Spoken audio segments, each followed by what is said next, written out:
ॐ अज्ञानतिमिरान्धस्य ज्ञानाञ्जनशलाकया सत्सुरोन्मिलितं येन तस्मै श्रीगुरुवे नमः। नमो विष्णुपादाय कृष्णपृष्ठाय भूतले श्रीमते भक्तिवेदान्तस्वामीति नामिने। नमस्ते सारस्वति देवे गौरवाणी प्रचारिणे निर्विशेषशून्यवादी पाशातदेशतारिणे।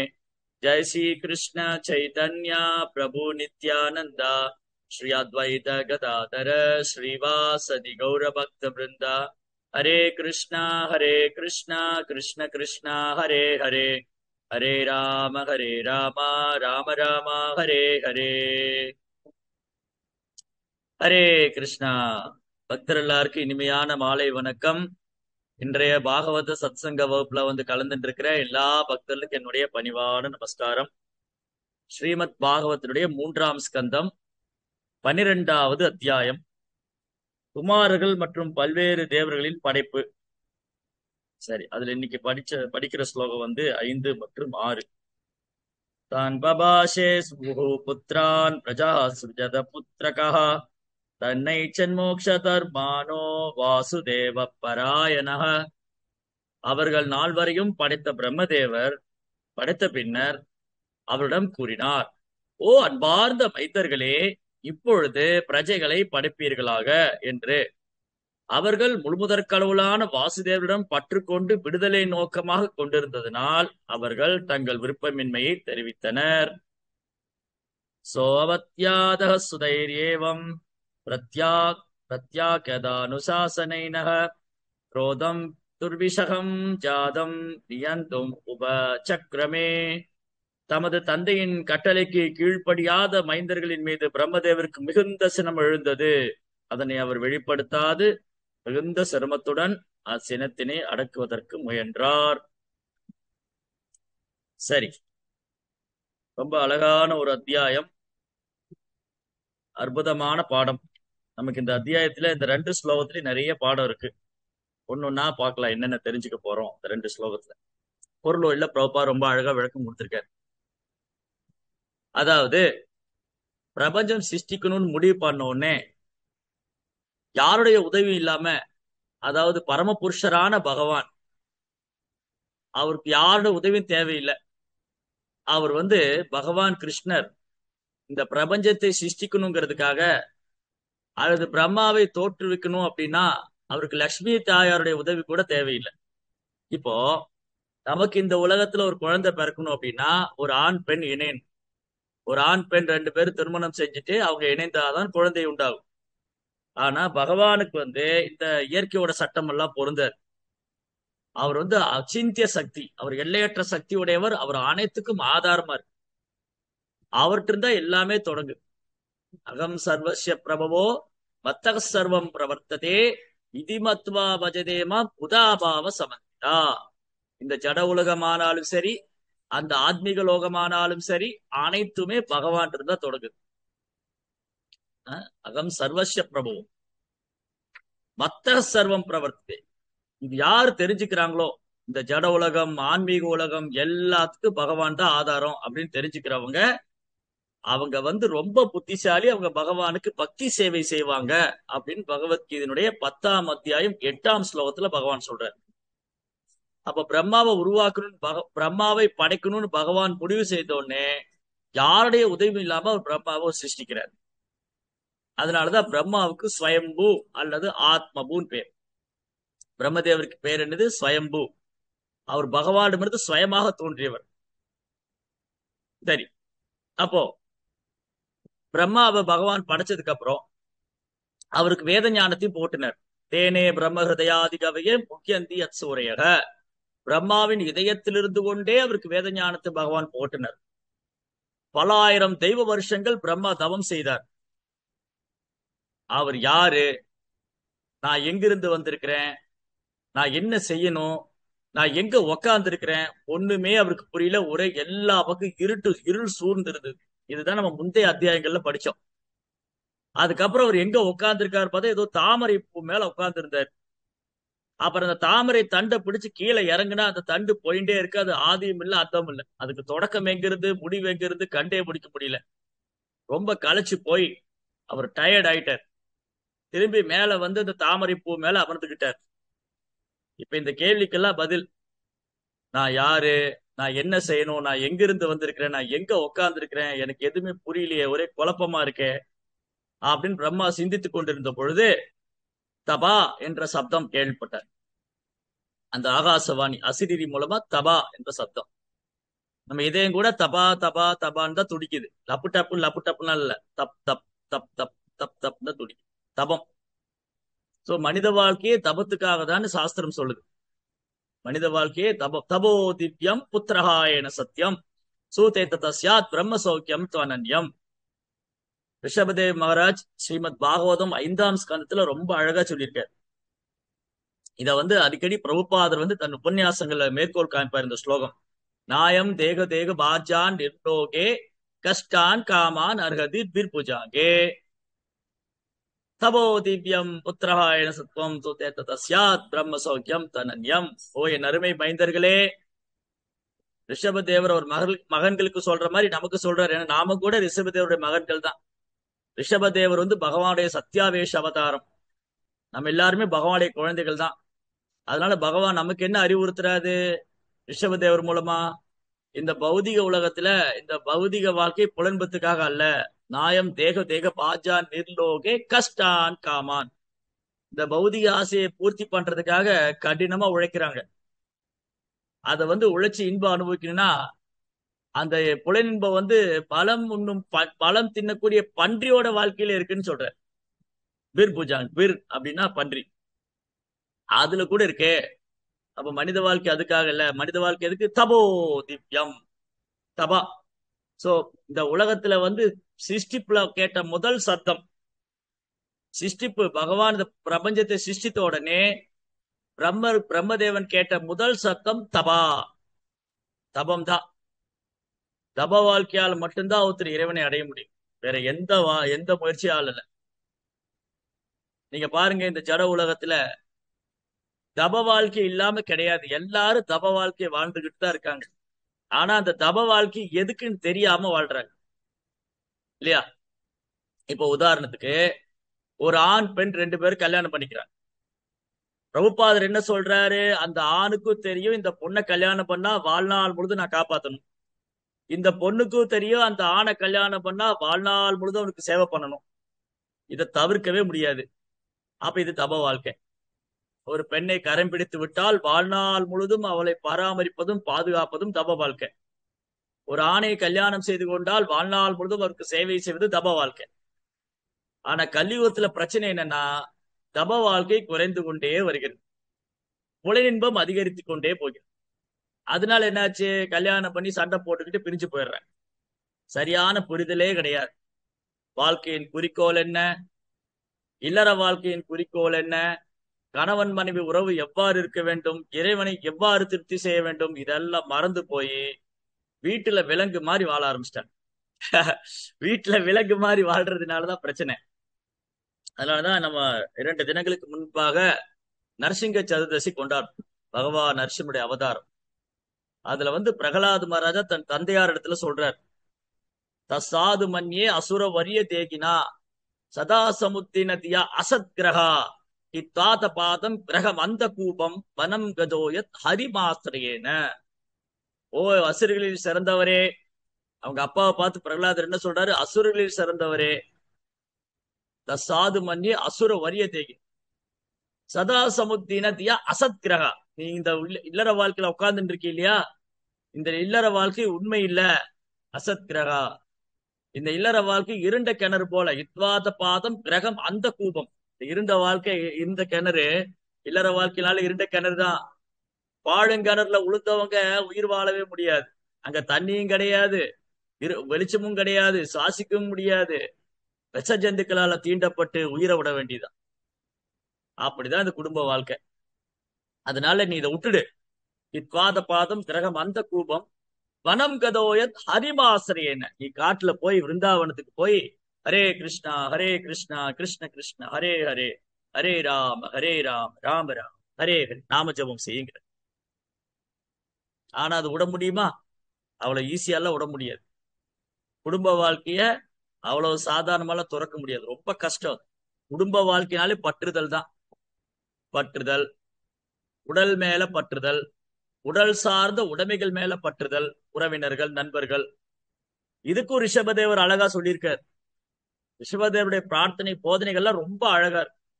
அந்த ஸ்லோகத்தையும் அடிக்கடி சில பிரபுபார் தன்னுடைய உபன்யாசங்கள்ல புத்தகங்கள்ல மேற்கோள் காமிச்சிருக்கார். என்னது? கிரக கஷேத்திர சூக்த ஆப்த வித்தை ஜனசிய மோகோயம் அகம் மம இதி பும்சஸ்திரிய பிதுனி பாவம். ஒரு ஆண் ஒரு பொண்ணை பாக்குறாரு, ஒரு பொண்ணு ஒரு ஆணை பாக்குறாங்க. அதுதான் பொண்ணு பார்க்க போறதுன்னு சொல்றது. என்கேஜ்மெண்ட் இங்கிலீஷ்ல. ஏன்னா இவ்வளவு நாள் என்கேஜ்மெண்ட் இல்லாம இருந்தாரா என்ன? இவ்வளவு நாள் என்கேஜ்மெண்ட் இல்ல, அதனால ஒரு பொண்ணை பார்த்து என்கேஜ்மெண்ட் ஆகணும், என்கேஜ் ஆகணும் இல்லற வாழ்க்கையில.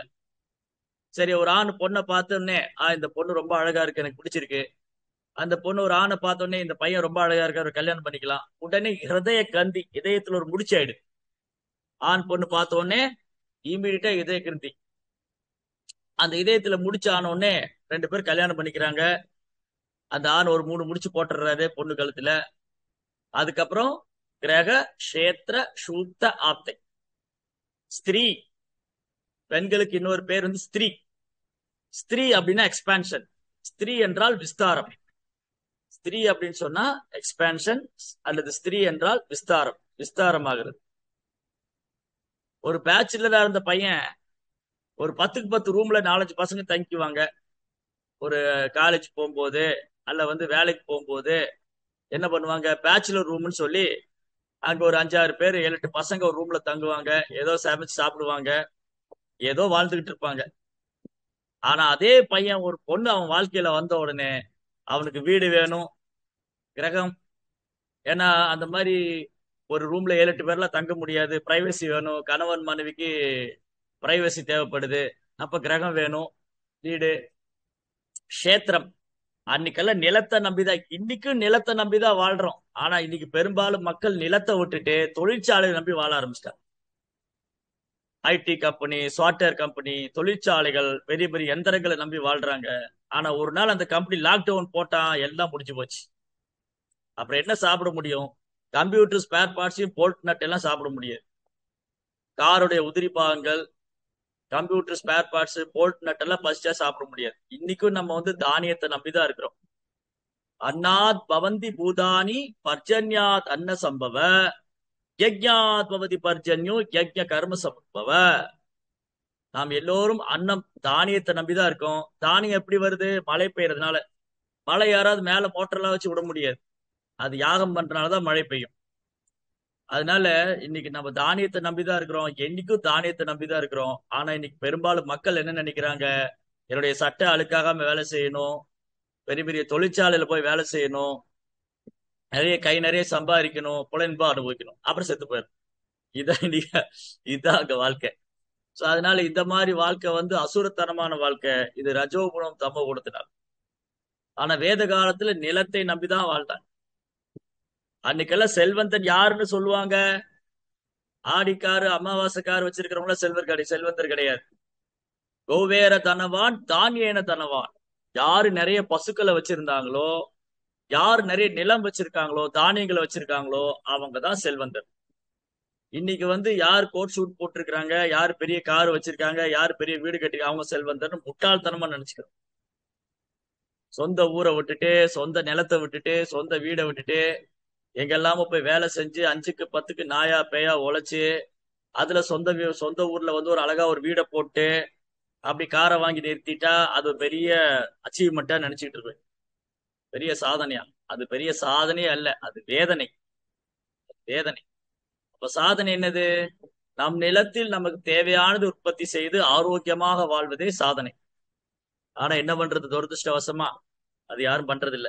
சரி, அது அடுத்த டாபிக். சோ கிரக கஷேத்ரா, வீடு வேணும், நிலம் வேணும், அப்புறம் குழந்தைங்க வந்துருவாங்க, நண்பர்கள் உறவினர்கள்லாம் வந்துருவாங்க. கடைசியில அகம் மம இதி, நான் நான் இந்த உடல், இது என் வீடு, என் மனைவி, என் கணவர், என் குழந்தை, என்னது, என்னுடைய காரு, என்னுடைய சொத்து எல்லாம் வந்துடும். அகங்காரம் வந்துடும், மமகாரம் வந்துடும், அவ்வளவுதான். அதனால இப்ப எதுக்கு இதெல்லாம் பேசணும்? இந்த இல்லற வாழ்க்கையை பத்தி பேசும்போது பேசணும். அதனால பெரும்பாலும் இல்லற வாழ்க்கையினாலே பற்றுதல், அதுக்கப்புறம் பௌதிக சுகங்களை அனுபவிக்கிறது, இத மாதிரிதான் நினைச்சுக்கிட்டு இருக்காங்க. ஆனா இல்லற வாழ்க்கை ஒரு வாய்ப்பு. யாருக்கு ஒரு வாய்ப்பு? யாரால் பிரம்மச்சரியத்தை கடைபிடிக்க முடியவில்லையோ, யாரால் சந்நியாசம் கடைபிடிக்க முடியவில்லையோ, அந்த மாணவன், அந்த பிரம்மச்சாரி இல்லற வாழ்க்கையில் அனுமதிக்கப்படுகிறார். அது ஒரு லைசன்ஸ், அவ்வளவுதான். யாருக்கு லைசன்ஸ்? பிரம்மச்சரியத்தை கடைபிடிக்க முடியாம குருகுல பாடம் முடிச்ச உடனே குருவிடம் அனுமதி பெற்றுக்கொண்டு இல்லற வாழ்க்கை. அப்போ 4 ஆசிரமங்கள் நீங்க கேள்விப்பட்டிருப்பீங்க. நீங்க எல்லாருமே 4 ஆசிரமம் கேள்விப்பட்டிருப்பீங்க: பிரம்மச்சாரி, கிரகஸ்தர், வனரப்பிரஸ்தன், சன்னியாசி. இந்த 4 ஆசிரமத்துல 3 ஆசிரமத்துல பெண்களோடு அறவே சம்பந்தம் கிடையாது. பிரம்மச்சரிய மாணவர் வாழ்க்கையிலும் பெண்களோடு சம்பந்தம் கிடையாது. இல்லறத்திலிருந்து ஓய்வு பெற்ற வாழ்க்கையிலும் வனரப்பிரஸ்தத்திலும் பெண்களோடு சம்பந்தம் கிடையாது. சந்நியாச ஆசிரமத்துல அறவே சம்பந்தம் கிடையாது. அப்போ ஒரே ஒரு ஆசிரமம் இல்லற வாழ்க்கை, கிரகஸ்த ஆசிரமம். அது கூட இல்லறத்தை ஆசிரமமாக அமைத்துக் கொள்வதற்காக 2 விஷயம் இருக்கு.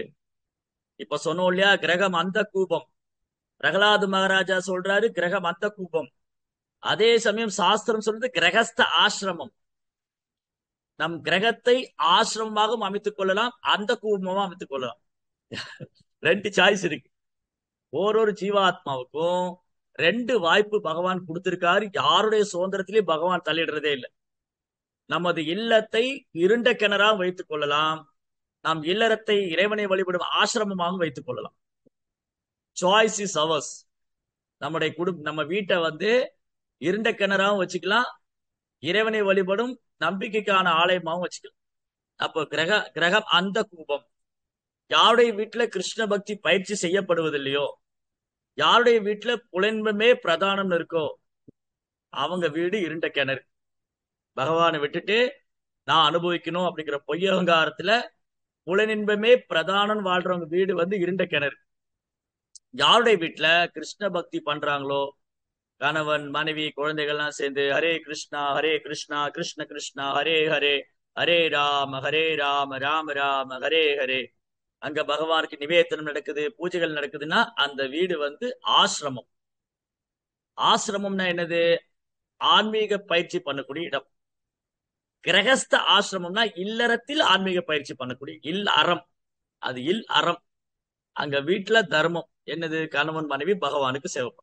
கணவன் மனைவி குழந்தைகள்லாம் கிருஷ்ண பக்தி பயிற்சி பண்ணா அது கிரகஸ்த ஆசிரமம். ரைட்.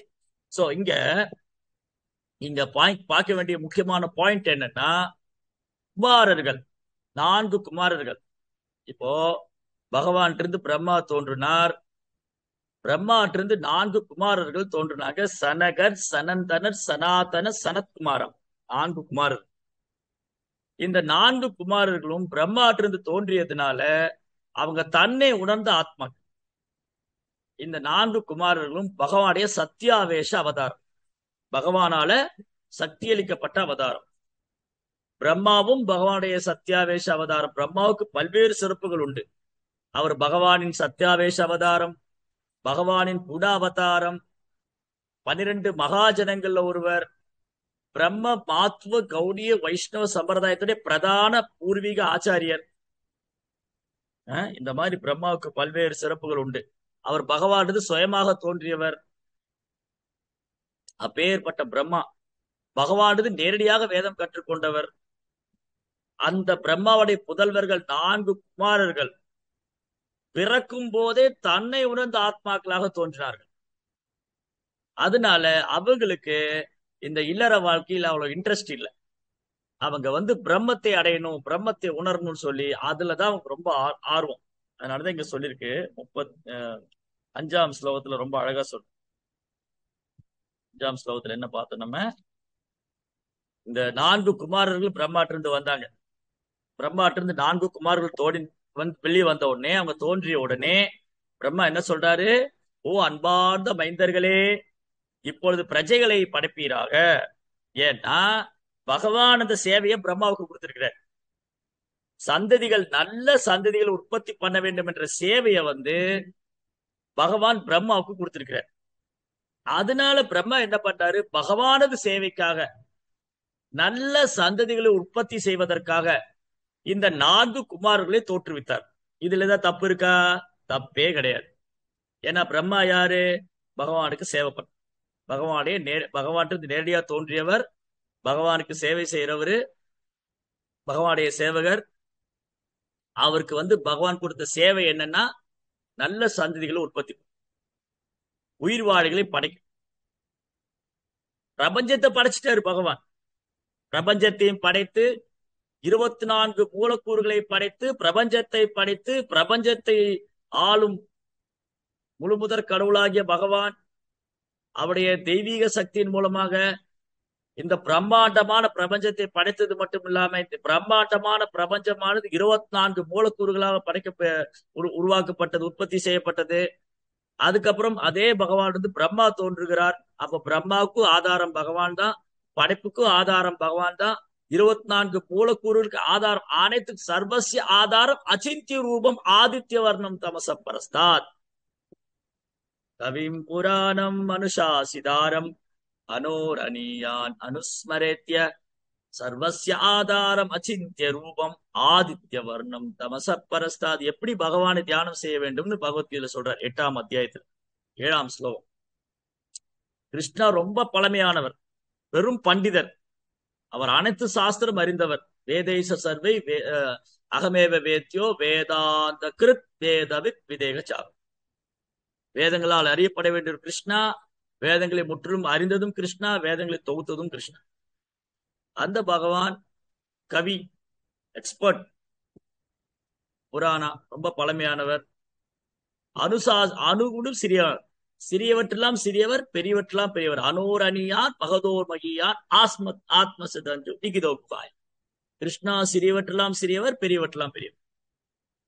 அனோர் அணியான் அனுஸ்மரே சர்வசிய ஆதாரம் அச்சிந்திய ரூபம், எல்லாவற்றுக்கும் ஆதாரம் எல்லையற்ற ரூபம். ஆதித்ய வர்ணம், சூரியனை போல பிரகாசிப்போம். அந்த மாதிரி பகவானை தியானிக்கணும். அப்போ பகவான் என்ன பண்ணாரு, பிரம்மாவை படைத்தாரு. எதுக்காக? நல்ல சந்ததி உற்பத்தி பண்றதுக்காக. இப்ப பிரம்மா 4 குமாரர்களை படைச்சாங்க. இந்த 4 குமாரர்களும் தன்னை உணர்ந்த ஆத்மாக்கு. சோ அதனால இவங்களுக்கு என்னன்னா இதுல இன்ட்ரெஸ்ட் இல்ல, எதுல? இல்லற வாழ்க்கையில போறது. ஏன்னா அவங்களுடைய வாழ்க்கையின் குறிக்கோள் தெரியும். மனித வாழ்க்கையின் ஒரே குறிக்கோள் வாசுதேவ சர்வமிதி. அந்த வாசுதேவன் தான் அனைத்துக்கு காரணம், வாசுதேவன் தான் எல்லாத்துக்கும் ஆதாரம். அந்த வாசுதேவனே பரமபுருஷனான முழுமுதற் கடவுள். இத பாகவதம் முதல் ஸ்கந்தத்திலே உறுதிப்படுத்தியிருக்கார் வியாசதேவ். வாசுதேவே பரா வேதா வாசுதேவ பராமகா வாசுதேவ பரோ யோகா வாசுதேவ பரம் தபக வாசுதேவ பரம் ஞானம் வாசுதேவ பரோ கதி வாசுதேவ பரோ தர்மோ வாசுதேவ பரம் தபக. சோ எல்லாவற்றுக்கும் ஆதாரம் அவர்தான். அதனால இது குமாரர்கள் நன்கு அறிந்திருந்தார்கள்.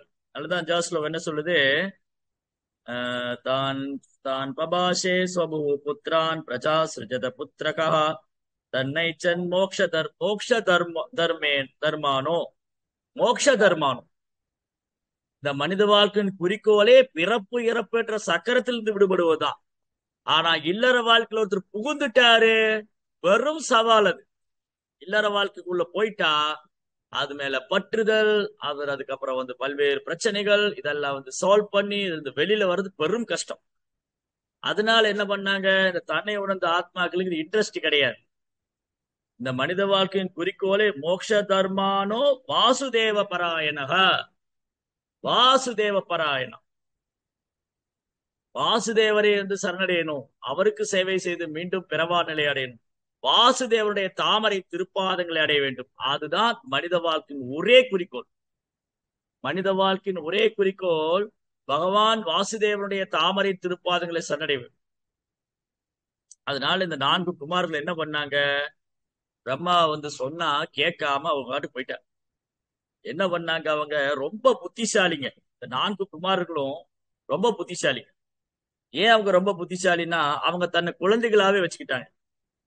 நீங்க குமாரருடைய போட்டோஸ் எல்லாம் பாத்தீங்கன்னா, குமாரருடைய போட்டோ எல்லாம் நீங்க கூகுள்ல சர்ச் பண்ணாலும் சரி, இல்ல பாகவத புக்ல பார்த்தாலும் சரி, பிரபுபார் வந்து இந்த நிறைய ஒரு இடத்துலயும் பாகவத புஸ்தகத்துல நிறைய கலர் படங்கள்ல வண்ண வண்ண படங்கள்லாம் இல்லையா, பாகவத புஸ்தகத்துல பிரபுபாவுடைய பாகவத விளக்க புக் இருக்கு இல்லையா, பாகவத புத்தகம் இருக்கு இல்லையா, அதுல வண்ண வண்ண படங்கள்லாம் இருக்கு முன்னாடி.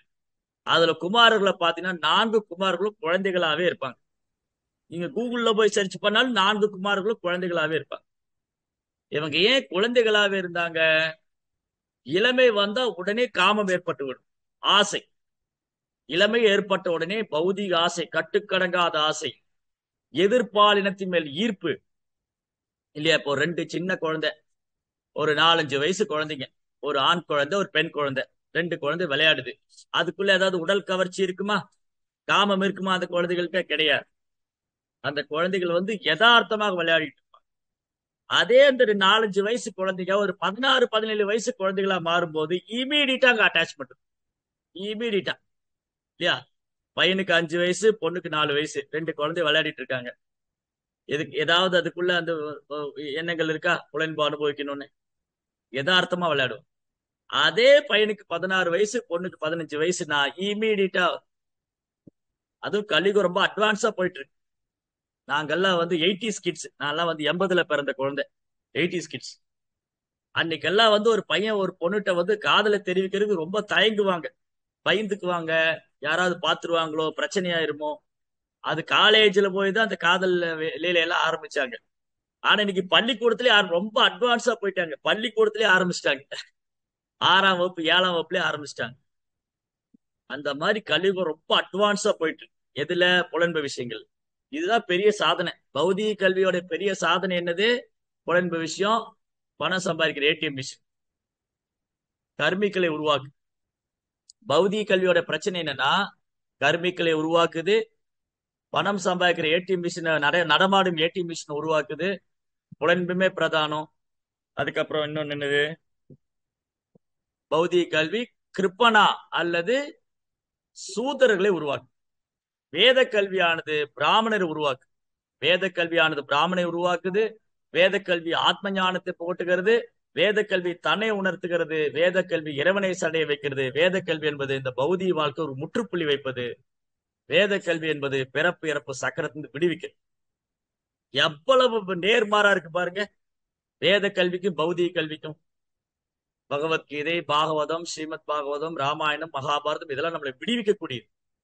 ஆனா இன்னைக்கு படிக்கிற கல்வி பூரா நம்மளை கட்டுண்ட வாழ்க்கையில மேலும் மேலும் ஆழ்த்தி எந்திரிக்கவே முடியாது. அதனாலதான் சொல்லுவாங்க, நான் காதலில் விழுந்தேன். யாரா காதல எழுந்திருச்சேன்னு சொல்லுவாங்களா? காதல விழுந்தேன்னு தான் சொல்லுவாங்க. I am fall in love, நான் காதலில் விழுந்து விட்டேன். பிரம்மா மட்டும்தான் பிரபஞ்சத்திலே மேல் நோக்கி வந்தார். பகவான்றது தோன்றிய பொழுது பிரம்மா மேல் நோக்கி வந்தார். நம்ம எல்லாம் ஜடவாய் தள்ளப்பட்டு தலை குப்புற வந்து தலைகீழ வந்து விழுந்தோம். சோ நம்முடைய பிறப்புக்கு பிரம்மாவுடைய பிறப்புக்கு எவ்வளவு வித்தியாசம் இருக்கு பாருங்க. அப்ப இந்த 4 குமாரர்கள் காமம், கட்டுக்கடங்காத பௌதிக ஆசை, பேராசை இதெல்லாம் ஏற்பட்டு விடக்கூடாது என்று தன்னை குழந்தைகளாவே வைத்துக் கொண்டார்கள். தங்களுடைய தப வலிமையினால அவங்க சரீரத்தை குழந்தைகளாவே வச்சுக்கிட்டாங்க. அந்த ஏஜ் கௌமாரா, அதான் குமாரா. Kaumara means only 4-5 years old. கௌமாரம். இந்த கௌமாரங்கிற வார்த்தை நிறைய இடத்துல கேள்விப்பட்டிருக்கோம் இல்லையா, பகவத்கீதையில கூட வருது. யாருக்கா தெரிஞ்சா கை தூக்குங்க. இந்த கௌமாரங்கிற வார்த்தை பகவத்கீதையில எங்க வருது? யார் சொல்றாங்கன்னு பார்க்கலாம். ஹரே கிருஷ்ணா. எஸ் மத்தை. கௌமாரம் யவனம் ஜரா ததா தேகாந்த பிராப்தி எஸ், தேகினோ அஸ்மின் யதா தேகே கௌமாரம் யப்பனம் ஜரா. சோ நமக்கு வந்து நம்ம பருவங்கள் மாறுது. நம்ம எல்லாரும் குழந்தை உடல்ல இருந்தோம், கௌமாரம், அப்புறம் யவனம் இளமை உடல்ல இருக்கிறோம். நம்ம உடல் மாறிட்டே இருக்கு, ஜரா முதுமை வருது, செத்து போயிடுறோம், டெத் அடுத்தது. பட் கிருஷ்ணர் வந்து எப்பவுமே அவருடைய லீலை எப்படி? கிருஷ்ணாவுடைய உடல் வந்து கௌமாரம், பௌகண்டம், கைஷோரம், யவ்வனம், நவ யவனம், அதுக்கு மேல போகாது. கௌமாரம் குழந்தை வயசு 5 வயசு வரைக்கும் கௌமாரம். அதான் குமாரன், தமிழ்ல கூட குமரன் சொல்ற, குமாரன் சொல்றோம். குமார் அப்படின்னா, குமரன் அப்படின்னா 5 வயது குழந்தை, கௌமாரம். அப்புறம் பௌகண்டம்னா 5ல இருந்து 10 வயசு வரைக்கும். கைஷோரம்னா 10 to 14 வயசு வரைக்கும். யவனம்னா 14, 15 வயசு. அது கிருஷ்ணர் அதுக்கு மேல போறதுல நவ யவனம், எப்போ இளமைதான். பகவத்கீதை சொல்லும் போது கிருஷ்ணர் நவ யவனம். ஆனா 120 ஆண்டுகள் இருந்திருக்கிறார். பகவத்கீதை சொல்லும் போது கிருஷ்ணர் இந்த பூமியில 120 ஆண்டு. ஆனா அவரை போட்டோ பாருங்க, நவ யவனம். ஆனா நமக்கெல்லாம் ஜரா எல்லாம் வந்துரும், அவ்வளவுதான். ஏன்னா நம்ம உடல் பௌதிகமானது, கிருஷ்ணருடைய உடல் ஆன்மீகமானது. அதே போல யாரோ ஆன்மீக விஷயங்களை பயிற்சி பண்றாங்களோ அவங்களும் தன் தப வலிமையினால தங்களை இந்த பருவம் மாறாம வச்சுக்கணும். இந்த குமாரர்கள் தங்களுடைய தப வலிமையினால அவங்க சரீரத்தை குழந்தையாவே வச்சுக்கிட்டாங்க. ஏன்னா குழந்தைகள் ரொம்ப இன்னசென்ட். குழந்தைகள் எல்லாத்தையும் கவருவாங்க. ஒரு சாதுவை கூட ஒரு குழந்தை கவரும். ஏன்னா அதுக்கு உள்ள இதயத்துக்குள்ள காமம், பேராசை இதெல்லாம் கிடையாது. ரொம்ப வெள்ளத்தியா வெகுளித்தனமான குழந்தைனாலே வெகுளி. அதனால தமிழ்ல என்ன பழமொழி சொல்லுவாங்க, குழந்தையும் தெய்வம் ஒண்ணுன்னு சொல்லுவாங்க. ஆக்சுவலி அது அப்படி சொல்லக்கூடாது. குழந்தைகளை மேன்மைப்படுத்துறதுக்காக சொல்றாங்க. ஆக்சுவலி அப்படி கிடையாது. குழந்தையும் தெய்வம் குணத்தால் ஒன்று, குற்றங்களையும் மறந்து விடும் மனதால் ஒன்று. இது ஒரு சர்டன் லெவல்ல ஒத்துக்கலாம், அவ்வளவுதான். குழந்தையும் தெய்வம் குணத்தால் ஒன்று. ஏன் குழந்தையும் தெய்வம் குணத்தால் ஒன்று? குழந்தைகள் கள்ளங்கபடம் இல்லாம இருப்பாங்க. பகவானுக்கும் கள்ளங்கபடம் கிடையாது. பகவானும் குற்றங்களை மறந்து விடுவார், குழந்தைகளும் குற்றங்களை மறந்துடுவாங்க. இல்லையா? ஒரு குழந்தை என்ன பண்ணும், ஏதாவது எதையாவது வீட்டுல போட்டு உடைச்சிரும். அம்மா அடி கொடுப்பா, அடுத்த நிமிஷமே அம்மாட்ட பால் குடிக்க வரும், அம்மா மடியில படுத்துக்கும். அந்த நிமிஷமே அது மறந்து போயிடும். நம்ம தான் ஞாபகம் வச்சுக்கிட்டே இருப்போம். அன்னைக்கு ஞாபகம் இருக்கா, உங்களுக்கு கல்யாணம் பண்ணி கொடுத்த சமயத்துல எங்க வீட்டுல நீங்க என்ன சொன்னீங்க, நான் மறக்க மாட்டேன், அதை சாகர வரைக்கும் மறக்க மாட்டேன்னு சொல்லுவோம். ஆனா குழந்தைகள் அப்பயே மறந்துடுவாங்க. குழந்தைகள் இருக்கா அடம் பிடிப்பாங்க, அம்மா அடிப்பா, அடி வாங்கிக்குவா, அந்த அடுத்த ஒரு 10 நிமிஷத்துல அது மறந்து. ஸோ அதனால இந்த குழந்தை பருவங்கிறது ரொம்ப இன்னசென்ட். குமாரர்கள் என்ன பண்ணாங்க, தன்னை குழந்தைகளாக வச்சுக்கிட்டாங்க. ஸோ அவங்களுக்கு இன்ட்ரெஸ்ட் கிடையாது. ஸோ பிரபுபார் பொருளுரையில் என்ன அழகா சொல்றாரு, குமாரர்களுக்கு சந்ததி உற்பத்தி பண்ணக்கூடிய விருப்பம் இல்லை. விருப்பம் இல்லாதனால, ஏன் விருப்பம் இல்லை, அவங்களுக்கு இல்லற வாழ்க்கையில போக தயாரா இல்லை. ஏன்னா இல்லற வாழ்க்கைனாலே கட்டுண்ட வாழ்க்கை தான். நான் என்னுடைய மனதை கட்டுப்படுத்த முயற்சி பண்ணணும், அப்புறம் என் மனைவியோட மனதை கட்டுப்படுத்த முயற்சி பண்ணணும், அப்புறம் என் பிள்ளைகளோட மனதை கட்டுப்படுத்த முயற்சி பண்ணணும், அப்புறம் குடும்ப பற்றுதல்களை விடணும், பௌதிக பற்றுதல் கொள்ளக்கூடாது, வெறும் கடமைக்காக செயலாற்ற வேண்டும். என்னுடைய தர்மத்தை நான் ஒரு கடமைக்காகவே மட்டுமே நான் செயலாற்ற வேண்டுமே தவிர பற்றுதல் கொள்ளக்கூடாது. மாதிரி ரொம்ப சேலஞ்ச், சவால். அதனால இந்த குமாரர்கள் என்ன பண்ணாங்க, அது வேண்டாம், ஏன் அவ்வளவு கஷ்டப்படணும், நான் ஈஸியா எளிமையா பகவான்கிட்ட போகணும்னா நான் ஏன் இல்லற வாழ்க்கையை தேர்ந்தெடுக்கணும், அது வேண்டான்னு நிராகரிக்கிறேன். அது தேவையில்லை. ஏன்னா பௌதிக விலங்கை உடைத்தெறிய விரும்புபவர்கள் இல்லற அடிமைத்தனத்தின் தவறான தொடர்பில் சிக்கிக்கொள்ள கூடாது.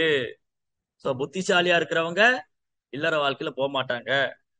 ஆனா சில நேரங்கள்ல என்ன பண்றது, சில நேரங்கள்ல அந்த இளமை பருவத்துல இல்லற வாழ்க்கை தேவைங்கிறவங்க குருவுடைய அனுமதி பெற்றுக்கொண்டு அதை ஏற்றுக்கலாம். கிரகஸ்தாசிரமம் ரெண்டே நோக்கம் தான். எங்கேயோ படிச்ச ரீசெண்டா இப்ப பாகவதத்துல ரெண்டே காரணத்துக்காக வேண்டிதான் ஒருத்தர் இல்லற வாழ்க்கையை தேர்ந்தெடுக்கிறாங்க. ஒண்ணு எதுக்காக, பௌதிக இன்பம் அனுபவிக்கிறதுக்காக, புலன்பம் அனுபவிக்கிறதுக்கு. இன்னொன்னு என் மனைவி என்ன பாத்துக்குவா. பிரபுபாத் ரொம்ப அழகா சொல்லியிருந்தாரு.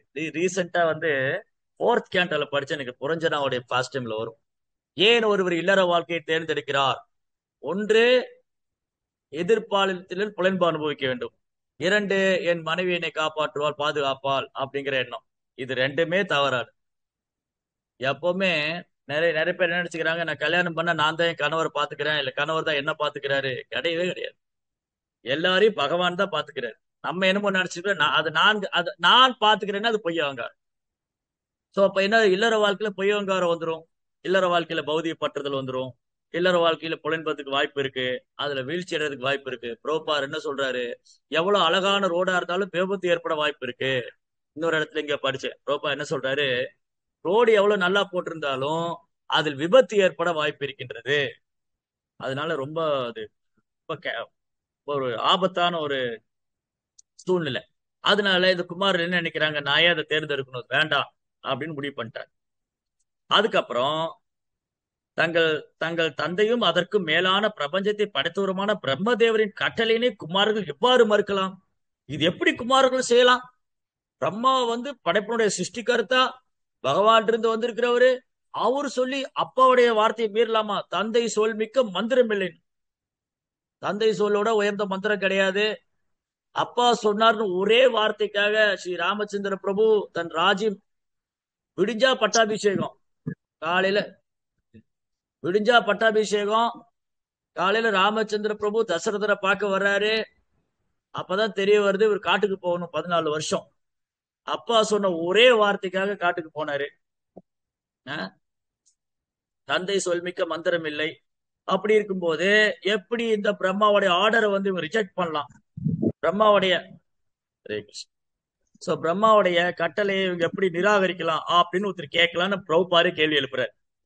பிரபுபாதரே கேள்வி எழுப்பிட்டு அவரே பதிலும் சொல்றார். இதற்கு பதில் வாசுதேவ பராயணா. யார் ஒருத்தர் பகவான் ஸ்ரீ வாசுதேவரை தன் வாழ்க்கையின் குறிக்கோளாக ஏற்றுக்கொண்டு விட்டாரோ, யார் ஒருத்தர் பகவான் ஸ்ரீ வாசுதேவருடைய தாமரை திருப்பாதங்களை பூர்ணமாக சரணித்து விட்டாரோ, அவர் யாருக்கும் கடன்பட்டவர் கிடையாது. யாருக்கும் அவர் கடன்பட்டவர் இல்லை. யாருடைய கடனை அடைக்க வேண்டியதில்லை. அப்படின்னா என்ன அர்த்தம்? இந்த பூமியில பிறந்த ஒருத்தரும் கடன்காரன் தான். ஐயோ, நான் யார்கிட்டையும் கடன் வாங்கவே இல்லைங்களே. வாங்கியிருக்கமே. இந்த ஜட உடல் எடுத்ததே ஒரு கடன் தான். யார்கிட்ட கடன் வாங்கியிருக்கோம்? நாம் பெற்றோருக்கு கடன் பட்டிருக்கிறோம், தேவர்களுக்கு கடன் பட்டிருக்கோம், மற்ற ஜீவராசிகளுக்கு கடன் பட்டிருக்கோம், ரிஷிகள் முனிவர்களுக்கெல்லாம் கடன் பட்டிருக்கோம். இப்படி ஒரு லிஸ்டே போடலாம். அதான் இங்க பாகவத ஸ்லோகம் 11.5.41. தேவர்கள் நமக்கு என்னென்ன கொடுக்குறாங்க? சூரியன் வெளிச்சம் கொடுக்கிறாரு, இந்திரன் மழை கொடுக்கிறாரு, காற்று வாயு நெருப்பு அக்னி. அப்ப இவங்களுக்கு கடன் பட்டிருக்கிறோமா? இவங்க தயவு இல்லாம வாழ முடியுமா?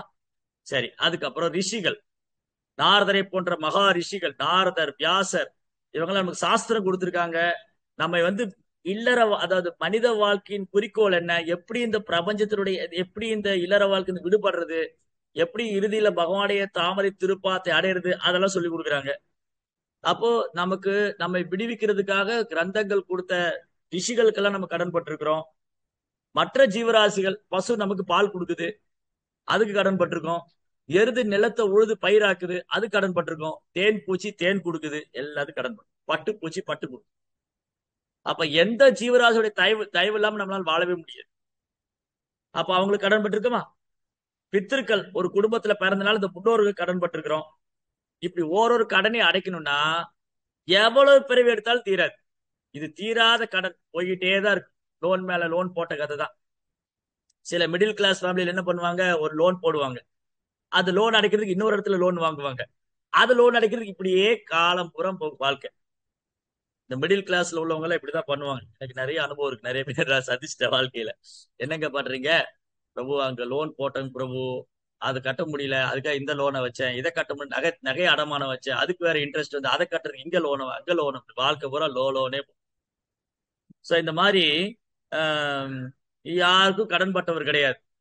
எப்படி இந்த கடன் அடைக்கிறது? யாரோ திரு பகவான் முகுந்தன், முக்தி அளிப்பவரான முகுந்தனின் தாமரை திருப்பாத்தை சரணடைந்து விட்டாரோ, யார் ஒருத்தர் அவருடைய நாமத்தை உச்சரிக்கிறாரோ, ஹரே கிருஷ்ணா ஹரே கிருஷ்ணா கிருஷ்ண கிருஷ்ணா ஹரே ஹரே, ஹரே ராம ராம ராம் ஹரே ஹரே, அவர் யாருக்கும் கடன் பட்டவர் கிடையாது. அதனால பாருங்க, எவ்வளவு பெரிய பாக்கியம். பிரபுபாதர் நமக்கு ஹரே கிருஷ்ணா மகாமந்திரம் கொடுத்து, பகவானுக்கு சேவை பண்ண கொடுத்து, நம்மளை பெரும் கடன் தொல்லையிலிருந்து விடுவிச்சிருக்கிறார். இன்னைக்கு சமீபத்துல நிறைய செய்திகள்லாம் வரல. கடன் தொல்லையை தாங்க முடியாமல் மருந்து அடித்து விட்டார், உயிரை விட்டு விட்டார், தூக்கில் தொங்கி விட்டார். எவ்வளவு பெரும் செல்வந்தர்கள். நேத்து கூட ஏதோ செய்தி வந்தது, ஒரு பெரிய செல்வந்தர் என்ன பண்ணாரு, கடன் ஏதோ தொல்லை தாங்க முடியாம உளைச்சலால அவரும் மருந்து குடிச்சு, பிள்ளைகளுக்கும் விஷம் கொடுத்து கொண்டுட்டு, மனைவி எல்லாம் செத்து போயிட்டார். இப்படி சாதாரண கடனுக்கு இப்படின்னா, சாதாரண கடன், இந்த உலகத்துல நம்ம வாங்குற கடன்ல இருக்குல்ல, அது சாதாரண கடன். தீராத கடன் இருக்குது, பிறவி இடத்துல இருந்து தீராத கடன். அப்ப இதுக்கு ஒரே வழிதான் இருக்கு. இதுக்கு தற்கொலை எல்லாம் பண்ணிக்க முடியாது. தற்கொலை பண்ணா அது வேற பிரச்சனை. இங்க ஜட உலகத்துல தற்கொலை பண்ணோம், அது வேற பிரச்சனை. என்ன பிரச்சனை? வேற உடம்பு கிடைக்காம பாதி நேரம் பிரேயா பிசாசா தெரியும். அதுக்கு பேசாம அந்த பிரச்சனையை சந்திச்சுட்டு இருக்கிறது நல்லது. அதை விட என்ன பண்ணலாம்? ஒரே வாய்ப்பு தான் இருக்கு, வாசுதேவ பராயணம். பகவானுடைய தாமரை திருப்பாதத்தை சரணடைந்து விடுவேன். அதுதான் குமாரர் செஞ்சாங்க. நான் ஏன் போய் தேவையில்லாம இல்லற வாழ்க்கையில போகணும்? அவங்க பகவானுடைய தாமரை திருப்பாதத்தை சரணடைந்து விட்டார்கள். அதனால அவங்க யாருக்கு கடன்பட்டது. அதனால தமது சிறந்த தந்தையின் வேண்டுகோளின்படி இல்லறத்தாவதை மறுத்தளித்த குமாரர்கள் செயலில் எந்தவித தவறும் கிடையாது. குமாரர் செஞ்சதுல ஒரு தப்பு இல்லை. ஏன்னா பரோ தர்மம். என்னது பரோ தர்மம்? வாசுதேவே பராவே வாஸ் சவே பும்சா பரோ தர்மோ ஏதோ பக்தி ரதோக்ஷதே. பக்தி தான் கிருஷ்ணருக்கு சேவை பண்றதா உயர்ந்த தர்மம். அந்த உயர்ந்த தர்மத்தை ஏற்றுக்கிட்டவங்க எதுக்கும் கடன்பட்டவங்க கிடையாது. சரி, அடுத்த ஸ்லோகத்துல புரோபா என்ன சொல்றாரு? அடுத்த ஸ்லோகத்துல பிரம்மாவுக்கு கோபம் வந்துருச்சு. குரோதம் துர்பிஷகம் ஜாதம் நியந்தும் கிருதமே. தமது தந்தையின் கட்டளைக்கு கீழ்ப்படியாத மைந்தர்களின் மீது பிரம்மதேவருக்கு மிகுந்த சினம் எழுந்தது. அதனை அவர் வெளிப்படுத்தாது மிகுந்த சிரமத்துடன் அச்சினத்தினை அடக்குவதற்கு முயன்றார். அவ பாருங்க, ரொம்ப அழகான ஒரு ஒப்பிட்டு காமிக்கிறவங்களுக்கு கம்பேர் பண்ணலாம். பிரம்மா 4 குமாரர்கள். இந்த 4 குமாரர்கள் பிரம்மாவுடைய வார்த்தையை கேட்கல. பிரம்மாவுக்கு கோவம் வந்துச்சு, கட்டுப்படுத்திக்கிட்டார். எண்ணிகசிபு பிரகலாதர் எண்ணிகசிபுடைய வார்த்தையை கேட்கல. எண்ணிகசிபு கோவம் வந்து குழந்தையை கொல்லணும்னார். இதுதான் தெய்வீகமான குணத்துக்கு அசுர குணம். எண்ணிகசிபு பிரகலாதர் தந்தை மகன். பிரம்மா 4 குமாரர்கள் தந்தை மகன். பிரம்மாவுக்கு கோவம் வந்தது, ஆனா அந்த கோவத்தை கட்டுப்படுத்திக்கிட்டார், வெளிக்காமிக்கல. மிகுந்த சிரமம். பிரபா என்ன சொல்றாரு, என்ன டிரான்ஸ்லேட் பண்ணிருக்காரு, ஸ்லோகா என்ன சொல்லுது? மிகுந்த சிரமத்துடன் அந்த சினத்தினை அவர் அடக்குவதற்கு முயன்றார். கண்ட்ரோல் பண்றது அந்த கோபத்தை. ஏன்னா இந்த பசங்க நல்ல விஷயத்துக்கு தான் போயிருக்கிறாங்க, தப்பான விஷயம் ஒண்ணும் இல்ல. இவங்க சினிமா பாக்குறதுக்கோ இல்ல வேற தவறான காரியத்துக்கெல்லாம் பண்ணல. நல்ல பசங்க 4 பேரும். அதே மாதிரிதான் பிரகலாதரும் சிறந்த பக்தர். அவர் என்ன பண்ணாரு, ஹரிபக்தி பண்ணதான் அவங்க அப்பாவுக்கு பிரச்சனை. அதனால இந்த குழந்தையை கொல்ல வேண்டும் என்றே முடிவு செய்து விட்டார். எப்படியா அந்த குழந்தையை கொன்று விட வேண்டும். சோ இதுதான் அசுர குணம் உள்ள ஒரு நபருக்கும் தெய்வீகமான குணம் உள்ள நபருக்கும் வித்தியாசம். அசுர குணம் படைத்த எண்ணெய் தன் கோபத்தை கட்டுப்படுத்த முடியல, பல விதத்துல தன் குழந்தை மேல காமிக்கிறார். அசுர குணம் படைத்த எண்ணெய் தன் கோபத்தை கட்டுப்படுத்த முடியாம அத பல விதத்துல அந்த பிரகலாத குழந்தையை டார்ச்சர் பண்றார். அன்னைக்கு பிரம்மாவுக்கு கோபம் வந்தது, அவர் அதை அப்படியே கொஞ்சமா அதை கண்ட்ரோல் பண்றதுக்கு ட்ரை பண்றார். ஏன் முடிஞ்சது அவரால? அவர் கிருஷ்ண பக்தரா இருக்கிறதுனால அவரால் யூகிக்க முடிஞ்சது, இந்த குழந்தைங்க தவறு பண்ணல, ஆனாலும் என் வார்த்தையை கேட்கலையே அப்படின்னு ஒரு. அப்போ பிரம்மா ரஜோகுணத்துக்கு அதிபரா இருக்கார். சில நேரங்கள்ல பிரம்மா சிவன் போன்ற தேவர்கள் கூட முக்குணத்துக்கு ஆள்படுவது உண்டு. பகவான் ஸ்ரீ கிருஷ்ணர் மட்டும்தான் முக்குணத்துக்கு அப்பாற்பட்டவர். அதுக்கப்புறம் பக்தி தொண்டுல யாரு உன்னதமான நிலையில் இருக்கா அவங்களும் இந்த 3 குணத்தை கடந்து வர முடியும். சகுணான் சமதீதை தான் பிரம்ம பூயாயகள் மாமியச்சோ அபியபிச்சாரேன பக்தி யோக. சோ பிரம்மா அவர் ஒரு தேவர்கிற முறையில பார்க்கும்போது அவர் கோபம் வருது. அதே சமயம் ஆச்சாரியங்கிற முறையில பார்க்கும்போது தன் கோபத்தை கட்டுப்படுத்த முயற்சி பண்றாரு. சோ இங்க ரொம்ப அழகான வர்ணனை. அதனால பிரம்மதேவர் அவர் இந்த குமாரர்கள் இவங்க தன்னுடைய வார்த்தையை கேட்கல. ஏன் பிரம்மாவுக்கு கோவம் வந்தது? அடுத்த கேள்வி.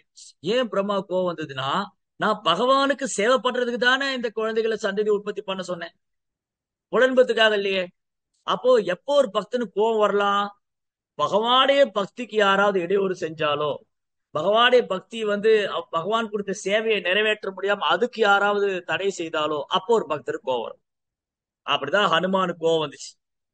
ஹனுமானுக்கு கோவம் வந்தது, லங்கையை தகனமாக்கிட்டார். அதனால இந்த கோபத்தை கூட பகவானுடைய சேவைக்காக பயன்படுத்தல. சோ பிரம்மா என்ன பண்ணாரு, கோபம் இந்த குழந்தைகளை சபிக்கிறதுக்கு பதிலா அந்த கோபத்தை அப்படியே வெளிப்படுத்தி ருத்ரனை படைச்சார். அதான் டிஃபரன்ஸ். சோ பக்தனுக்கும் பக்தன் அல்லாத வித்தியாசம் என்னன்னா, பக்தன் அல்லாதவனுக்கு கோபம் வந்தா அதை கட்டுப்படுத்த முடியாது அவனால. ஏன்னா அவங்க ஜடையருக்கு 3 குணத்துல வலுவா பிடிக்க ரஜோகுணம். இந்த கோபம் ரஜோகுணத்துடைய வெளிப்பாடு. காமேஷ குரோதேச ரஜோகுண சமுத்பவா. சோ இந்த ரஜோகுணத்துடைய உந்துதலால ஒருத்தர் கோபத்தை கட்டுப்படுத்த முடியாது. அப்போ இந்த ரஜோகுணத்தை கடந்து வரும்போதுதான் கோபத்தை கட்டுப்படுத்த முடியும். அப்ப கோபத்தை கட்டுப்படுத்துறது ரொம்ப கஷ்டம். அந்த கோபத்தை கிருஷ்ணாவுடைய சேவையில் ஈடுபடுத்திட்டு ரொம்ப ஈஸி. இப்ப எனக்கு கோபம் வந்தது, இந்த கோவத்தை கட்டுப்படுத்தணும்னு நினைச்சா அது ரொம்ப கஷ்டம். நான் கோவம் வந்தா என்ன பண்ணும், பேசாம மாடியில போய் ஒரு 4 மாலை ஜெபம் பண்ணிட்டு வரும். இல்ல வீட்டை கிளீன் பண்ணும், கிச்சனை போய் கிளீன் பண்ணும், பாத்திரம் கழுவி அந்த பேஷனை வந்து அப்படியே சேவையில காமிக்கும். நம்ம கோவத்தை வந்து நல்லா கடினமா போட்டு வீட்டை நல்லா கிளீன் பண்ணி ஸ்க்ரப் பண்ணி தொடச்சு பூஜா ரூம் எல்லாம் எடுத்து கிளீன் பண்ணி சைலண்டா அமைதியா இருக்கும். எதிர்த்து மறு பேச்சு பேசக்கூடாது. அந்த கொஞ்ச நேரம் தான், அதுக்கப்புறம் நார்மல் ஆயிடும். இல்ல அந்த கொஞ்ச நேரம் டாலரேட் பண்ண முடியல, கண்ட்ரோல் பண்ண முடியல, இமீடியட்டா அடுத்து ஃபர்ஸ்ட் ஆயிடும். இந்த கொஞ்ச நேரம் தான் பாருங்க. கோபம் வந்ததுக்கு அப்புறம் பேசிடுறோம். அதுக்கப்புறம் அடடா நான் இப்படி பேசிருக்க வேண்டாமே, அவர் மனசை நோகடிச்சிட்டேனே, அவரை திட்டேனே, அப்புறம் என்ன ஃபீல் பண்ண, அப்புறம் ஃபீல் பண்ணி பிரயோஜனமே இல்லை. அதான் அந்த செகண்ட் தான், கோவம் வர்றதுக்கு முன்னாடி ஒரு செகண்ட் நான் ஏன் கோவப்படணும், நானே இந்த உடம்புல ஆத்மா, நான் கிருஷ்ணனுடைய சேவகர், நான் ஏன் கோவப்படணும். அப்ப அந்த கோவம் வரும்போது அது எப்படி கிருஷ்ணனுடைய சேவை. அதனால நல்ல சேவை பண்ணும்போது அந்த நிமிஷம் அப்படியே மறந்து போயிடும். ஏன்னா மைண்ட் வந்து கிருஷ்ணர் என்ன வேணா மத்தர் ஸ்மிருதி ஞானம் பகவான் நினைச்சேன், ஞாபக சக்தியும் பகவான் கொடுக்குறாரு, ஞாபக மறதியும் கொடுத்துருக்கிறாரு.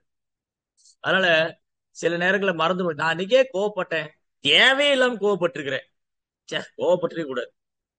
ஏன் கோவப்பட்டதுக்கு அப்புறம் உட்காந்து யோசிக்கிறது, அதுக்கப்புறம் கொஞ்ச நாள் மறந்து போயிருவோம். அப்படியா அன்னைக்கு அதனால கோவப்பட்டேன், ஞாபகமே இல்லைங்களே, மறந்தே போயிட்டு.